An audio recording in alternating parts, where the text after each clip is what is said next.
Sa latest ganap ni Maha Salvador bilang buntis ay ikinabahala ng maraming netizen. Ang kanyang pagsayaw sa stage kahit halatang malaki na ang kanyang tiyan. Todo hataw pa rin sa pagsasayaw para sa Smart Quint OPC Year-End Party 15th Anniversary.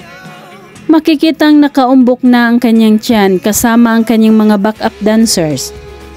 Komento ng mga netizen: "Idol, please huwag ka munang sumayaw, first baby pa naman din. Sa sitwasyon na buntis siya, dapat relax lang muna sa sayaw kasi delikado baka madulas o whatever, di dapat sumayaw.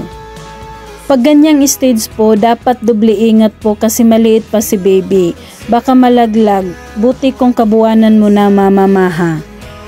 Ingatan mo sana ang pagbubuntis mo kasi sabi mo sa vlog mo 3 weeks pa lang. OMG, baka makunan ka.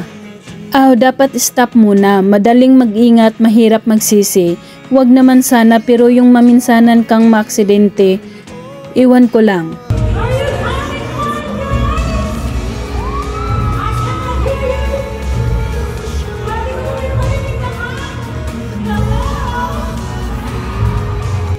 Narito naman ang kaganapan sa pagdalaw ni Maha Salvador sa Itbulaga kung saan nakasuot ito ng damit pangbuntis at medyo sexy sa likuran nito at nakasuot ng heels na puti.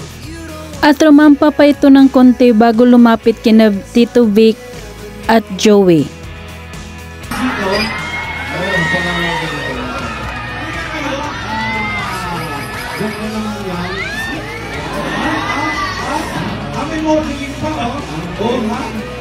Si Maha Salvador ay sanay naman magsuot ng mahabang takong kahit noon pa kapag sumasayaw siya.